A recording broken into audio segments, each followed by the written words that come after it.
कोई एकादशी व्रत रहता है और उसे यदि तिथि का ज्ञान नहीं है तो उसको क्या करना चाहिए, अपने ग्रुपों में अपन डाल देते हैं एक दिन पहले कि भैया एकादशी कब है, कल है, तो वो कम से कम देख ले। और यदि वो नहीं देख पा रहा है, ये वीडियो के माध्यम से मैं सबको बताना चाहता हूँ, ग्रुप में डलेगा कि भैया नहीं डला मैसेज, तो कम से कम जो मैसेज डालता है उसको फ़ोन लगा ले, भैया आपका मैसेज नहीं डला, एकादशी आज है कि कल है। कोशिश करे कि वो भी प्रभात हरिनाम संकीर्तन में भगवान के भजन में सम्मिलित हो, पुण्य लाभ अर्जित करे।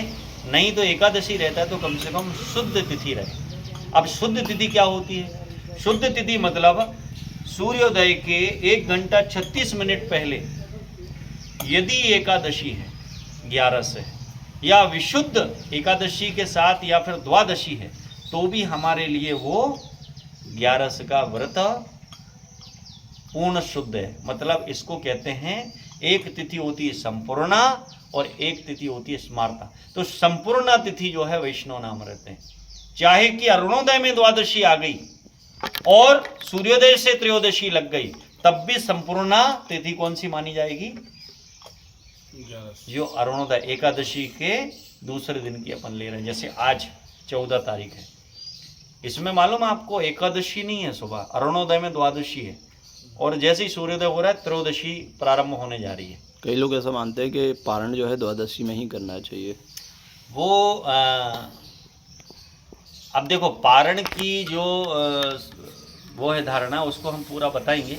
इसको थोड़ा सा मैं पूरा कर लूँ। प्रभु जी ने सही कहा कि एकादशी की संपूर्ण तिथि को हम मानते हैं।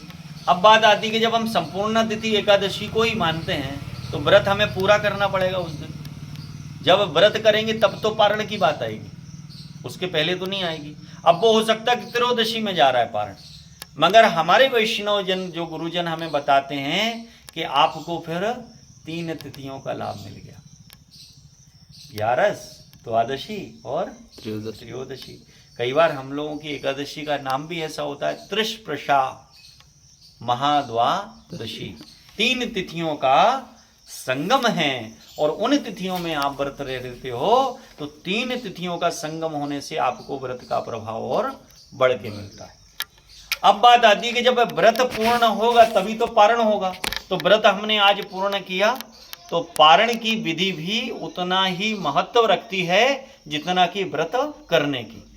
यदि आपने पारण समय से नहीं किया तो आपके व्रत का कोई आधार नहीं।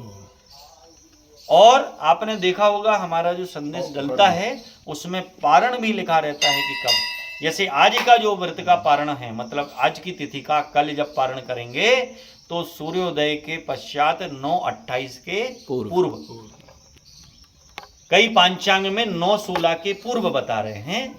तो हमारी जो विशुद्ध तिथि होती है वैष्णव नाम, उसमें हम हमारा जो पांचांग होता है वैष्णव नाम, उससे देख के ही हमने लिखा है कि 9:28 के पूर्व आपका अन्नमय। अब कोई निर्जल निराहार एकादशी रहता है तो वो तुलसी दल और भगवान के चरणों का जल ग्रहण कर ले तो उसका पारण हो जाता है।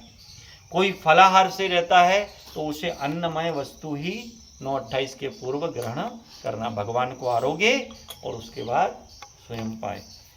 मगर एकादशी तिथि प्रारंभ करने, जैसे आज एकादशी प्रारंभ हुई, जो जो व्रत रहते हैं उन्हें संकल्प करना है।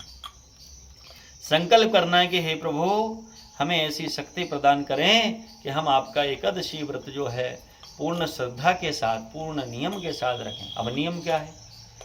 10वीं से नियम चालू हो जाता है।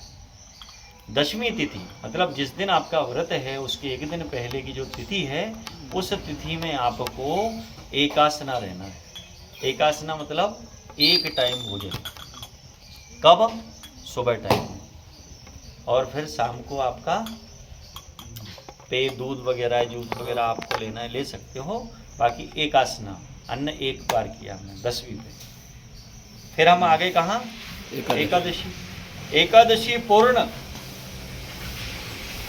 निराहार उपवास, पेय जलयुक्त कोई चीज़ है, जूस है या कुछ ऐसा है वो ले ले, फलाहार और फलाहार ले ले। या जिससे नहीं सकता है, कोई डायबिटीज़ है, कोई थायराइड है या कुछ भी है, तो वो अपना क्या ले ले? फलाहार ले ले। और दूसरे दिन जब